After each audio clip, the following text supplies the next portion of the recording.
उपमुख्यमंत्री अजित पवारांच्या भाषणादरम्यान कार्यकर्त्यांची बॅनरबाजी पाहायला मिळाली। अजितदादांना पुन्हा शरद पवारांकडे जाण्याची विनंती या बॅनरद्वारे करण्यात आली।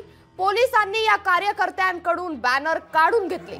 अजित पवारांकडून कार्यकर्त्याला भाषणानंतर बोलण्याचं आश्वासनही देण्यात आलं। ही दृश्य आपण पाहतोय। उपमुख्यमंत्री अजित पवार हे पुण्याच्या तळेगाव दाभाडेमध्ये जनसन्मान यात्रेच्या निमित्तानं भाषण करत असताना एका कार्यकर्त्यानं जोरदार बॅनरबाजी केली। या बॅनरमधून अजित पवारांना पुन्हा शरद पवारांसोबत जाण्याची विनंती देखील केली। दरम्यान या सगळ्यांमध्ये पोलिसांनी त्या राष्ट्रवादी कार्यकर्त्याचे फ्लेक्स काढून घेतात अजित पवारांनी आपलं भाषण थांबवून थांब रे तुझ्याशी बोलतो नंतर असं म्हटलंय।